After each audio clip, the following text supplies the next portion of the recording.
あなたと一緒にアニメを作りたい。乾杯。乾杯。もうよろしくお願いします。よろしくお願いします。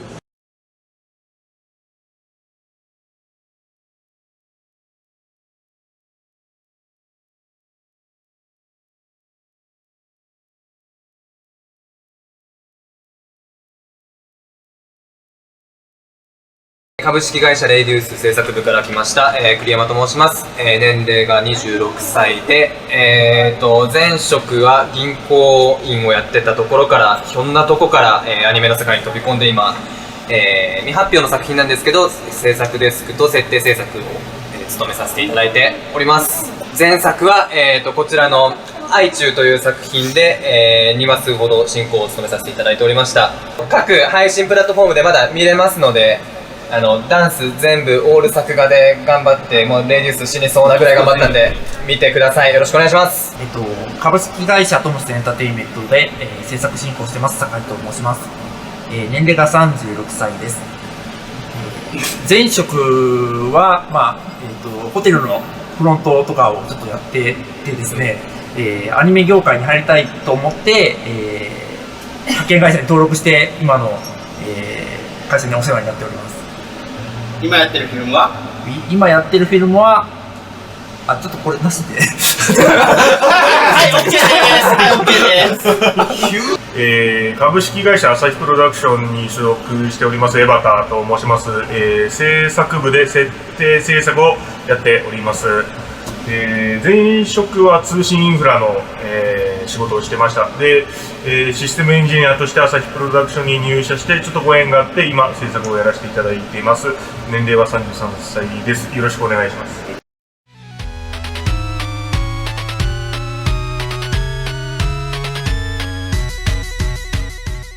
いや見てましたね。見てました。はい。今26。何見てるんですか。でも本当にちっちゃい時からもうボノボノ見たり、ボノボノ知らないでしょ。いやだって日本に来てから初めて知ったんですよ。ボノボノ。でも国民的アニメですよ。いやそれ全然海外で知られてないんですよ。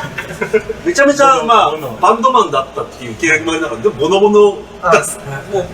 いや今会社の机にもボノボノのぬいぐるみ置いてます。酒井さんどうですか。見てましたね。高校時代にガンダムシードっていう作品があったんですけど、あれにハマってロボット系のアニメが好きだったので、すごいのを出したなっていう感じありましたよね。ガンダムそれまで僕見たことなくて、でガンダムってどんなものかなと思った時にたまたまやってたっていうのがガンダムシードだったので、そこからちょっとハマって。バツさんどうですか。そうですね、僕ちょっと出身が結構縁あるところで、サンフレッチェさんと本社があるエリアで生まれ育ってなんでやっぱ、勇者シリーズとかガンダムをちっちゃい頃から見てるっていうのがあるのでやっぱ印象強い。そういうのって実際にそのスタジオが近いから気になり始めるっていうのはあるんですか。当時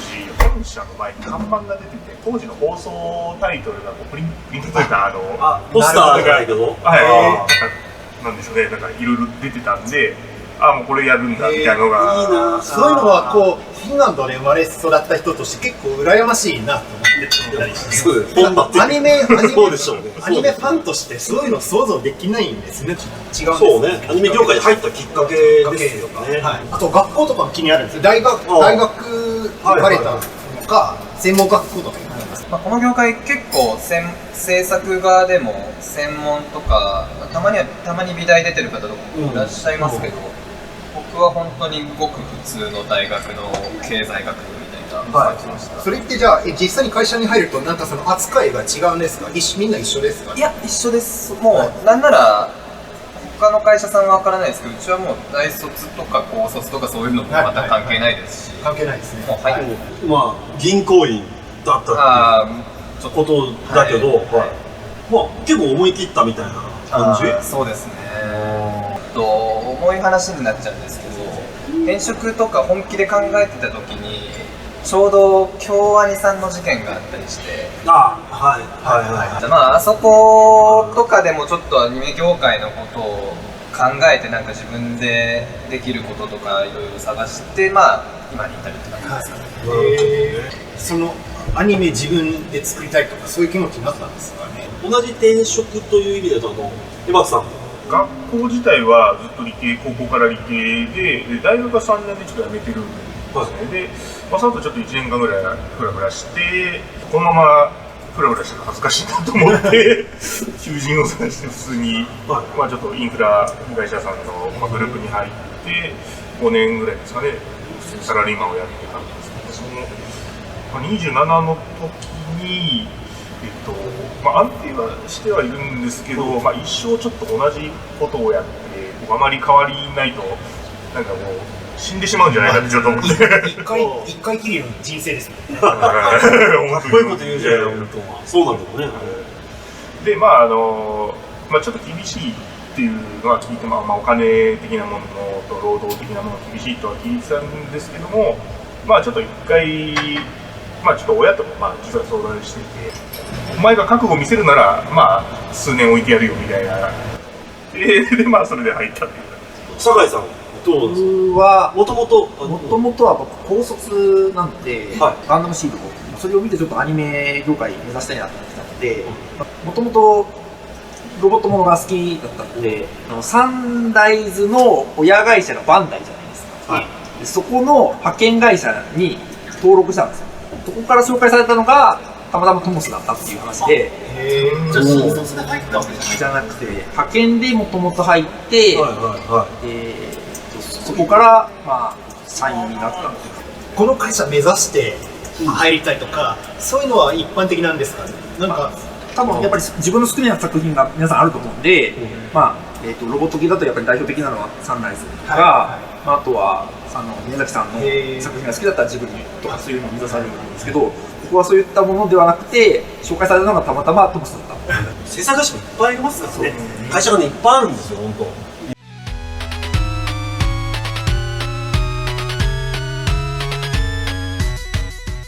もともと朝日プロダクションでシステムエンジニアで入ってるんではいるんですけど、たまたまご縁があって、ちょっと元サンライズのプロデューサーの方がいらっしゃって、たまたま見てた勇者シリーズを担当されてる方だったんで、ちょっと一緒に仕事をしてみたいなと思って、ちょっとご本人とお話をさせていただいて、やってみればみたいな感じだったんで、ちょっと移動したというか。そういう感じですね。もともと制作にはちょっと興味もあったので、チャンスが来たんで、とりあえず突っ込んでみようみたいな、そういう。社内の先輩というか、上司であって、かつて自分が見てた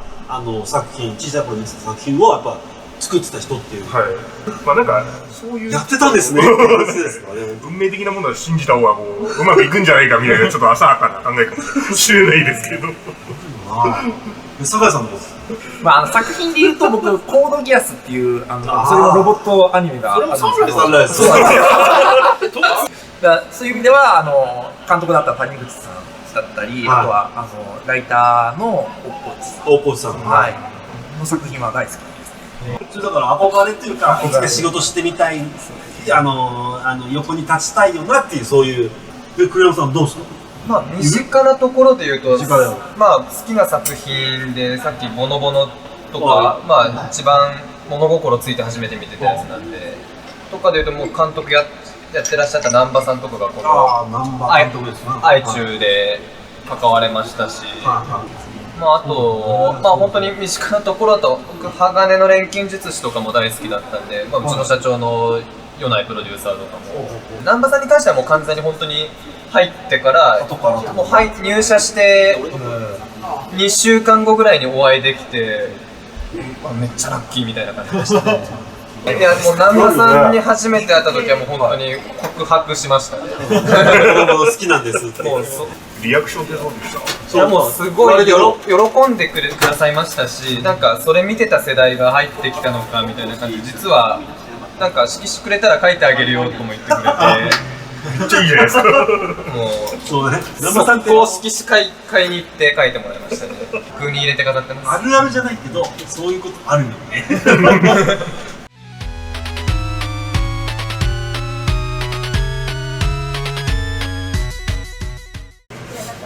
多分見る本数は増えました。あ、増えた、はい。だから意識的にちょっとやっぱ見るよおーうにしてます。はやっぱまあ他社さんどういうのを作ってるのかとか、まあ他のスタッフさんとお仕事するときになんか見といて助かったみたいなそれはのがあるんそれはで、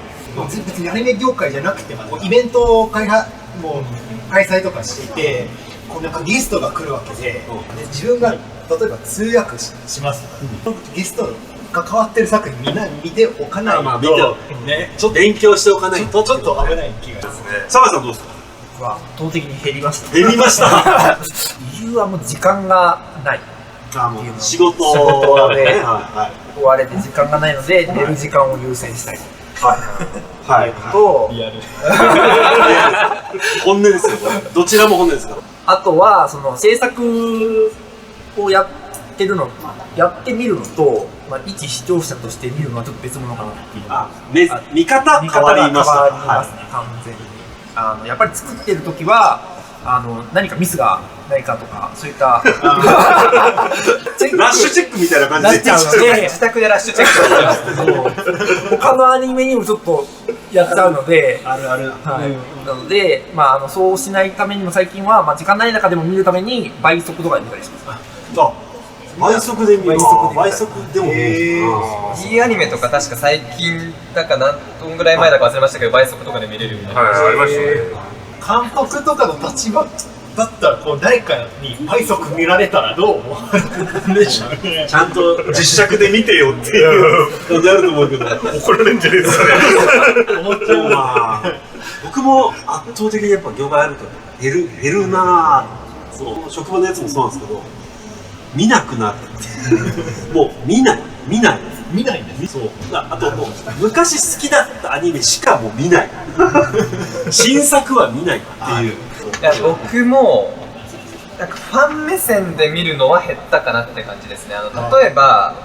話数だけで切り取って見ることは増えました。この演出さんがやってる話数だとか、この作家さんがやってる話数とか、まあお会いしたこともないですけど、ちょっと自分の仕事で口説き落としたい人とかが入ってるような話数だけピックアップしてみたりとかっていうのは確かに増えたんですけど、その一ファンとしてシリーズ全部通して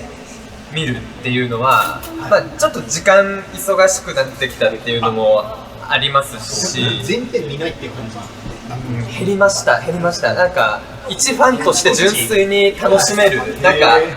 この業界入っていいところも悪いところももちろん知っちゃったんで、なんか見てるといろんな邪念が入ってくるようになったんで、純粋な気持ちでシリーズ全部楽しめる作品は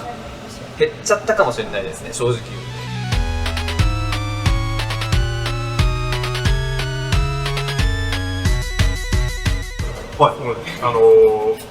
まあもちろんお呼びしたいとか、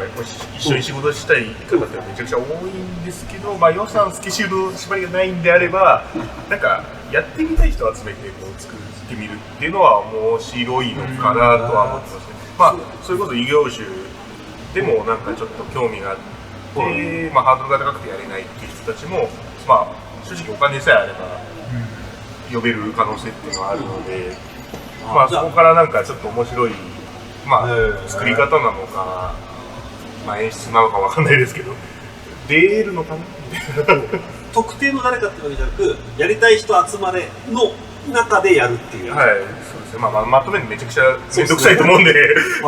かなり夢物語ではありますけど。というチャレンジというか、というなんか、学園祭チックな、もう、とりあえずやらせてみて、あちゃーみたいなことになるのかわからないけど、っていうのを思ってると思うんですね。やっぱ、作り方が長年変わって、正直あんまり変わってないと思うので、でもやっぱそういうのって外からある程度こう協力をしてもらった方がよろしいんじゃないのかと。酒井さんもどうです？あとは最近で言うと配給とかが見てて、あれは映像の作り方がすごいなとか思ってたので、まあ、配給の監督ですか。佐藤さん、はいはいはい。あとはその前のシリーズが水中さんでしたっけ？水中さんですね。やっぱり配給のベースになるものを作られてるので、カメラワークの CG とかうまく使ってやられてるので、ああいったちょっとカメラ動かしたりとか動きのある映像をちょっと作りたいなとは。なんかこのジャンル作りたいとか、こういうなんでしょうね、映画作りたいかシリーズ作りたいかとか、そういうこだわりとかってあったりしますかね。映像がすごいとなるとやっぱり劇場の方がいいかなとは思うんですけど、理想を言うとうちの作品で、アンパンマンだったりとかコナンがあるんで、長く続けれるものの方がいいかなとは思うので、やっぱり国民に広く知られて愛されるような作品を作りたいなとは。そう栗山さんもどう？そうですね、まあ予算とかがもうジャブジャブにあるってことですよね。そうそう。もういくらでも縛りがない。まずちょっと人の名前は置いといて、作り方ちょっと変えてみたいかなって思います。音楽から作ってみたいなって、作品を、アニメを。アニメ作るときって、まあいろいろ土台の作り方あると思うんですけど、オリジナルだったり原作だったりとかも寄ってくると思うんですけど、大体キャラクターとか、メインボードとかから立ち上げて、あとはシリーズ構成だとかっていうところ一旦全部置いといて、なんかメインテーマ曲から作ってみたい。それ音楽先に用意して。そうですそうですそうです。それはウェルカムです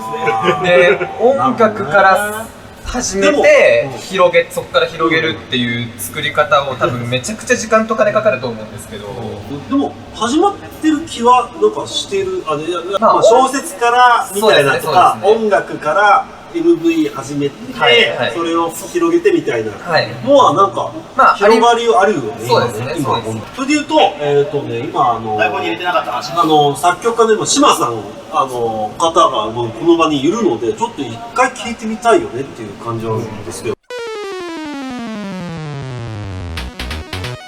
音楽の話が出たんで、今日島さん作曲家音楽家の島さんにそしてプロデューサーのネノスタジオさんにはお世話になってます。ありがとうございます。よろしくお願いします。いただきましたけど、曲から作ってアニメ、つまり物語というか映像を作っていくっていうことってやっぱり可能かどうか、いろんな障害を経てやってみるべきだみたいな、そういうなんかイメージどうします？それはね、作曲家の方によると思うんですけれども、何か自分の決まったスタイルがあって、俺の音楽はこうだっていうものを作ってるアーティストタイプの方だったら、多分そういうのをやってみたいと思うんですけど、いかんせん僕はもっと職人寄りで、ディレクターがいてディレクションがあって、それにびっちり沿ったものを作っていきたいってタイプの作曲家なので、僕向けの仕事じゃないかもしれないですね。何しろ僕に好きなように作ってくれって言うと、同じ曲ばっか作っちゃうので、僕音楽的なボキャブラリーは本当何でも書けると思うんですけれども、ジャズでもクラシックでもロックでもポップスでも演歌でも何でも来いって感じなんですけれど、多分一番好きなのは現代音楽、前衛音楽なんですよ。好きなようにやれって言われると全部前衛音楽になっちゃう。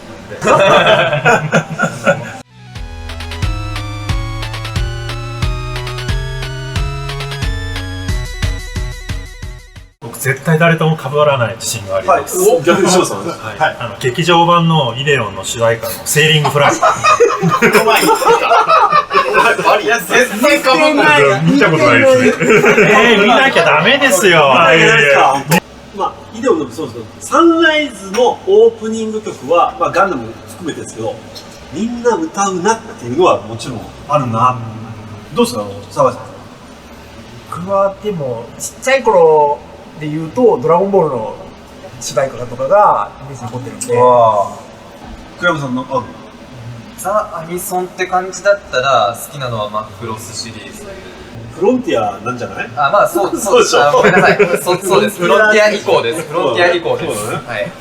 僕はカラオケだとビヨンド・ザ・タイムですかね。逆者が好きなんで、絶対歌いますね。昔のアニソンは良かった。そう。昔のアニソンは良かったってよく言うけど、なんでしょうね、それって。やっぱり本質って。世界観僕込みでやっぱりその作曲家の先生に発注してて、今みたいにタイアップとかないからやっぱりそれまとめて一つのパッケージって感じしますよね。その曲中で、絵に合わせた音とか SE が入るのが入る世代だったっていう。そうサビの前に今週こんな話ですみたいなのが挟まるフルってフィンランドからね、東京に今いるけど、カラオケって行くの？カラオケ大好きなんですよ。でなんかこう日本の大体同世代の人と一緒に歌いに行くとアニソンのなんか趣味が合うなと思って、アニソンだったら大体こう知ってるみたいな感じなんで、そこ結構なんか盛り上がるなと思って、多分そこはまあ結構そのフィンランドのデスコンの、参加者とかもそうだし、多分世界的にもそうですけど、例えば、まあ、エヴァンゲリオンの残酷な天使のテーゼとかね、アニメファンだと誰もがそれ知ってると思いますよね。どの国の人でもみんな同じことに盛り上がることができるのがすごいいいなと。現地ではやっぱりあれですか、そのオリジナルのその歌詞というか、その翻訳されてない。それは国柄によって結構違うんですけど、その吹き替えの文化もあれば、その字幕だけつける文化もあるんですけど、自分フィンランド人としてその字幕の文化で育って、結構そのオリジナルソングとかも聴けるようになってるんですね。で例えば、デジモンとかだと、すごいデジモンアドベンチャーって育った人なんですけど、バタフライ大好きなんですよね。必ず歌うんですよ、カラオケ行くと。でなぜかアメリカだとそれ別の曲にして全然盛り上がらない曲ですよ。でアメリカ人と一緒にカラオケ行っても盛り上がらないんですけど、大体ヨーロッパの人行くとみんなバタフライしてて、その言葉とかセリフっていうか、その歌詞とか知らなくてもそのメロディーとか知っている。そうですね、音楽の話もやって、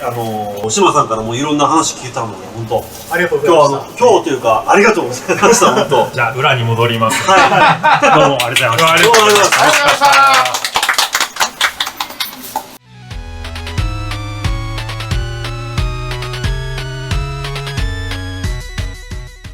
栗山さんのところはどうですか？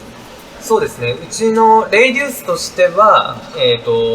社員のスタッフはもう完全にデジタル素材で取り扱ってますが、まあ、ただアニメって社員だけではまだできない、まあ、それができてる会社さんもあるかもしれないんですけど、まあ、うちの会社はまだ、まあ、規模的にもというところで。社員だけじゃないできないっていう話って、つまり誰に頼っている？フリーランスでやってるアニメーターの方々でしたりとか、まあ多分大体どこのアニメもやっぱその例えば制作会社何々っていうところだけでは完結はやっぱしてなくて、周りのフリーの方々と一緒に作ってるっていう感じです。具体的にどのような形でそのフリーランスに頼んでいるんですか？実際にその会社に来てもらって一緒に仕事をされているっていう感じですか？まちまちです。そのパターンもありますし、まあそれでこそ今デジタルが徐々に普及はしてってるので、そのフリーランスの方がご自宅でデジタルでパソコンとか iPad とか使って書いてデータで送ってくれたり、またはご自宅で紙で書いてそれをまあ郵送なり、いただきに行ったりとかで、まあ要はデジタルと紙は今混在してる状態です。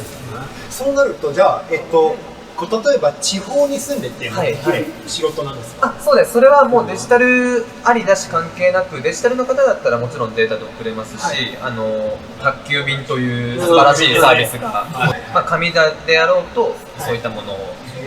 使ってやり取りしている感じです。地方の方でも。なので北海道から沖縄までいらっしゃる方です。それってじゃあ一般的なパターンとしては本当に地方の人も結構いるんですか？それかみんな大体こう都市部として集まってる？でも全然地方の方の割合も多いです。普通にまあアニメ会社は大体東京にあるんですけど、東京ってやっぱすごい家賃が高い、異常に高いので、地方に住んだ方がゆとりある生活ができる。でもうそれはそれぞれの方々の生き方というか、もう地方に住んで、ただ別にアニメの仕事って地方にいても全然できる仕事ではあるので、なるほど。これはちょっと興味深いですね。なので特に今、世界的にもコロナウイルスが流行ってて、同じ場所に集まれないっていう状況もあったりはするので、なおさら地方に住んで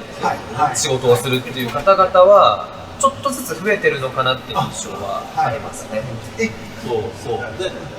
それで結局マネジメントするとか管理するという意味で言うと東京にいるものがやるので、仕事量はちょっと増えるというか、そういうことにはなるんだけど、それは皆さん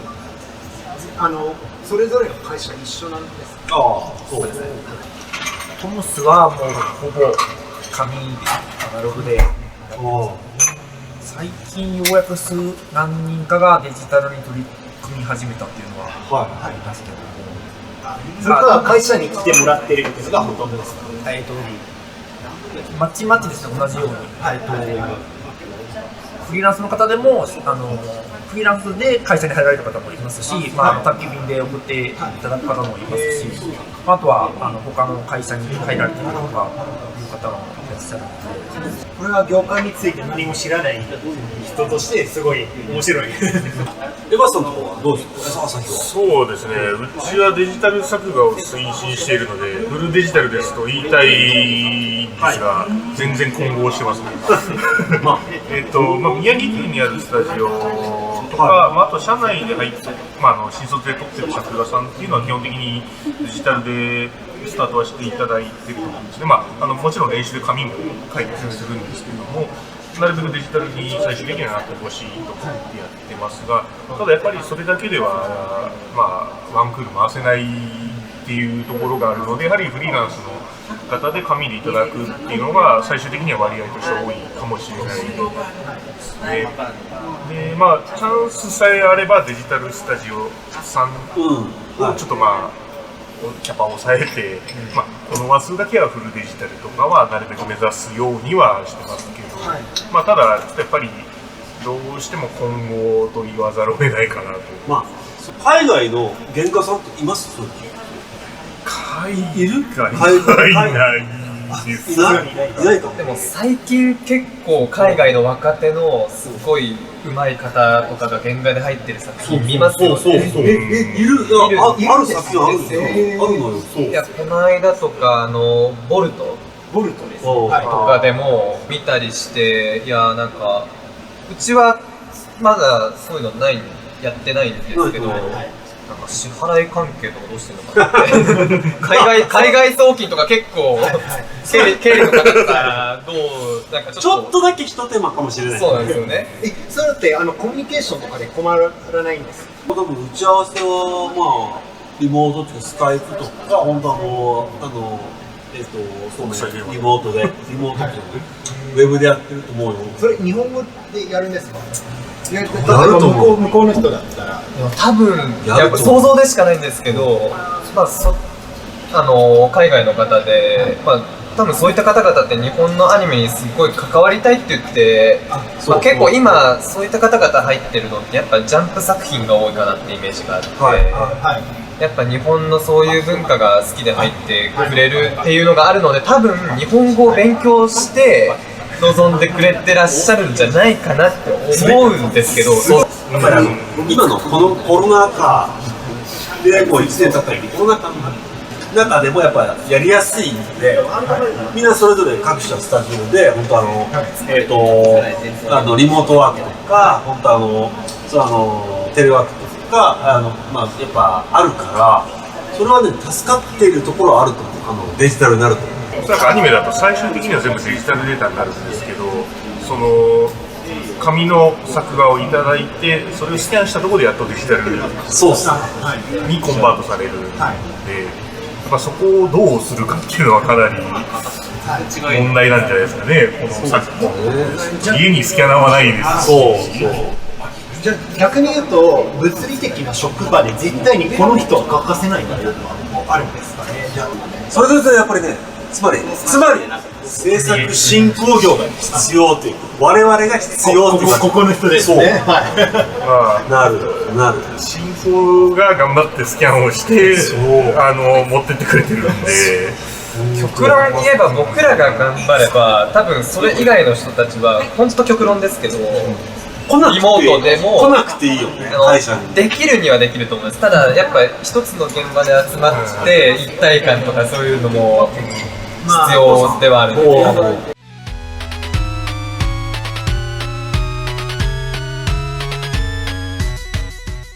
この先ですよね、10年後、30年後、50年後って話ですけど、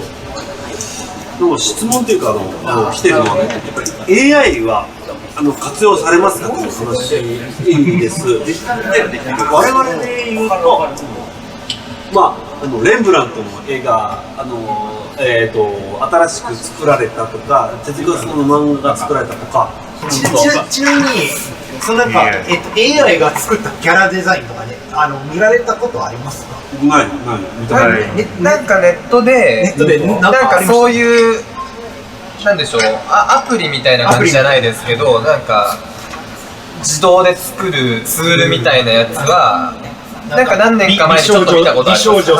ェネレーターみたいな。そうです。なんか要は予測してこれがこういう形にすればいいと AI が判断すればそれを作るっていうことだからさ、本当まあできるだろうなっていう感じはする。お金次第じゃないですかね、それこそ。どうでしょうね。やっぱ単純作業とかまあ誰でもいいようなことはどんどん AI でできる分野とかは、だからまあ AI が作ったとしても AI が予測してこれが受けるみたいなデザインを作ったとしてもチェックするのが結局制作だから、人の手がちゃんとやっぱチェックが入る、人間がチェックしないといけないからっていうので言うと残る職種ではあるよなとは思いますよね、制作っていうのは本当。ただ数は絞られるかもしれないですよね。そうだと思う。どの業種でも本当。そのアニメーターがみんなまあ究極的な表現で言うともういらないですね。そういう絵作れます。AI がっていう話になる気がするんですよ。でも今自動仲割りソフトとかっていうそう動画でもねあるんですよ。これちょっと特定のソフトになっちゃうんでもしかしたら使えない可能性ちょっとあるかもしれないですけど、うまくはいかないですよね。正直うまくいくかって話ですね。どういうケースがうまくいかないんですか？なんかこう変な絵になるとか。単純にその原画のつなぎで動画というものを必要とするんですけど、動きの途中の、絵を描いてもらう。その作画にこうやってその間を埋めるみたいな。そうですね、本来動画という作業が必要なんですけど、それをパソコンというか、そのソフトウェアがやってくれるというものがあるんですけど、自動的にその原画を認識して、A から B に行く原画に対してその間をやってくれるというものがあるんですけど、やっぱりこう上がりを見るとちょっと違えなみたいな、なんで人が描いた方がやっぱりこうちゃんと人の目で見た時の認識として動いているように見えるんですよ。多分コンピューター的には問題ない動きになってるんですけど、人が見た時にちょっと変な絵になってるっていうのがあるので、そこが解消されるんであればAI は全然使えるものだとは思いますけど、ちょっと僕が考えてるのは、もしかして今のそのソフトは今の話で10年先はどうなるのとか20年先はどうなるのってまた違う、もしかして改善されるかもしれない。勉強量じゃないですかね、その AI のAI がどれだけいろんなその映像を勉強したかによってだとは思うので、多分それだけ各社がすごく素材を渡したよとかっていうのであれば早いと思いますし、逆に嫌だという会社が多いんであれば多分進化はしないと思いますし、そうだと思います。業界的に本当にそれを必要とするかしないかに相当進捗っていうのは変わるんじゃないですか。で逆に AI とお金かかるので各社がそもそもこういうお金を出せるのかっていう行き着かないと思うんですよね。ですけど、将来的に AI ってコモディティ化されていくんじゃないかと個人的に思っていて、でなんかこう、今は取り入れるのがなんか専門知識とかすごいお金とか必要ですけど、例えば20年先の話で言うと逆に安く簡単に取り入れるっていう話になると、またなんかこう業界的に結構影響あるんじゃないかと思ったりしますけど、後ろの工程に行けば行くほど AI のあれは、さっき動画もっていう話でしたけど、仕上げとか含めて徐々に来るんじゃないかなとは思う。1枚だけマスターになる絵が塗られてあって、それをAI に読み込ませて、あとは動画に塗ってもらうとか、そうなんですね。その後に次動画の工程に行くとか、今後ろの工程ほどデジタル化になっていってるので、撮影もデジタル化になって、昔だと本当にカメラで撮ってっていうところだったんですけど、それが撮影デジタル化になって、次は仕上げになってとかっていう風に来てるので、さっき50年ぐらいですかって話になった時には、ある程度のところまでいってるんじゃないかなとは思います。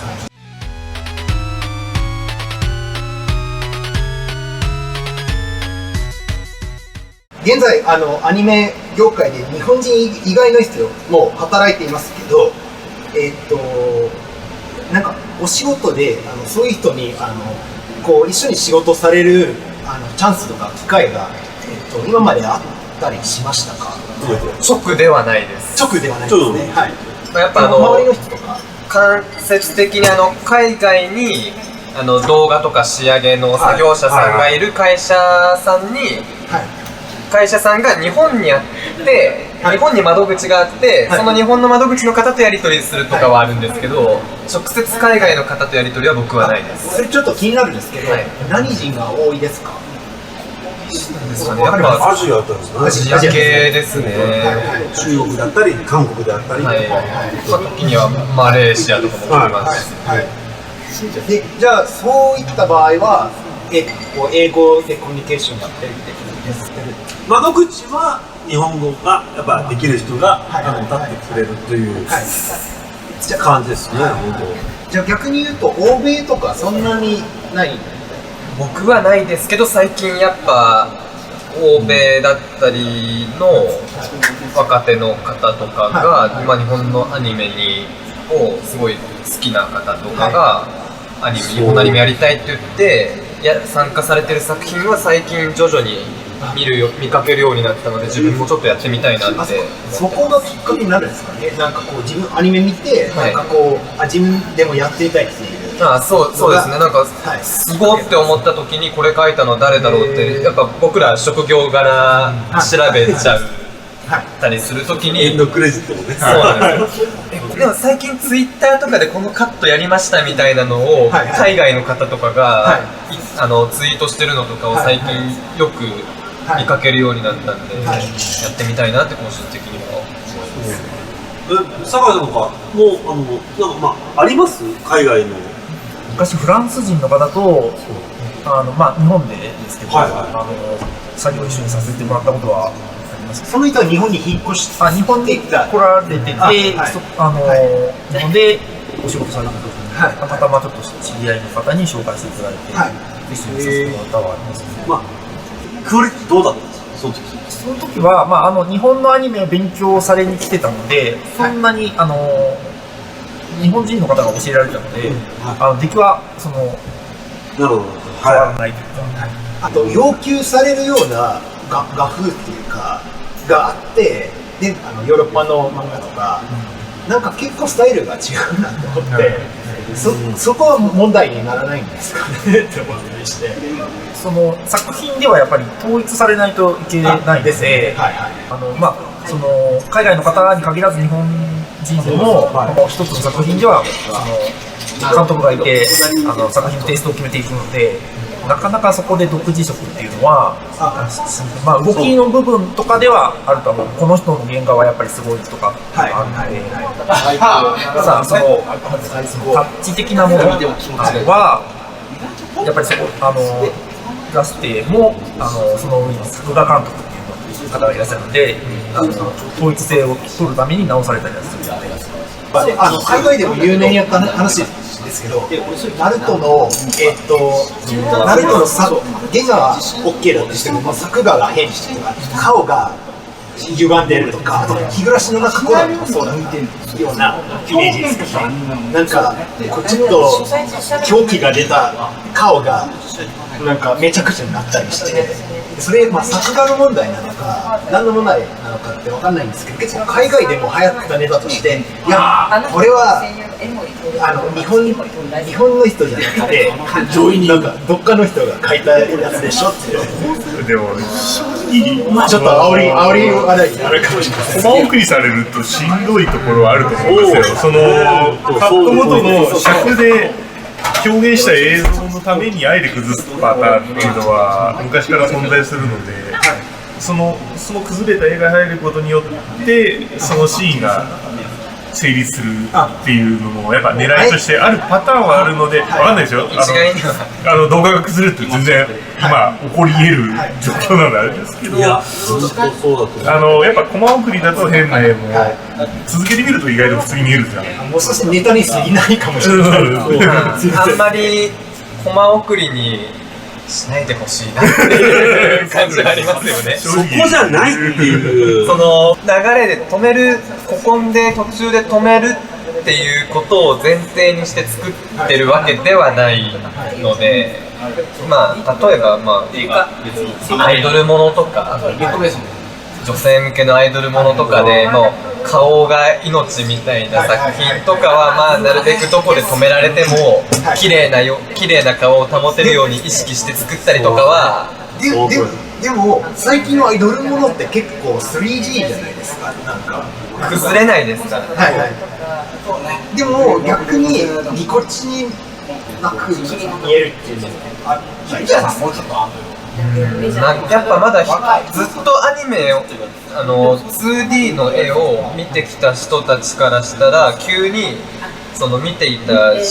アニメとかが 3D になったらやっぱそれはそれで多分違和感はありますよね。でも今の作品見ると確かになんかこれだいぶ昔の作品だと思いますけど、サムライセブンっていう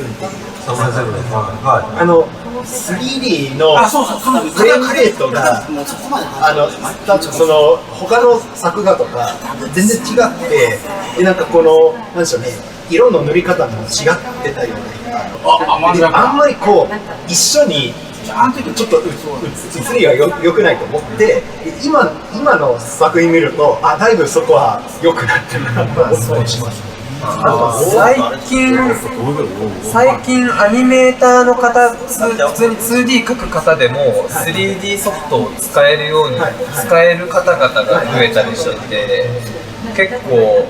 その 3D で動きとかを当たり下敷きとして自分で作ってそれを絵に起こしていくっていう風にやってる方々が最近増えてる。で多分 2D もさっきデジタル化って話で、デジタルで作画タブレットで書くのであれば、全然海外で作業は可能だと思その大まかに沿ったデータが最終的に制作のところに来れば何でも多分大丈夫っていうそうね、各スタジオでルールはフォーマットという意味のルールを決めるんで、それに沿ってやってもらえるんだったら全然できる。クリエイターとしてもやってもらえるのでありがたいと思いますね。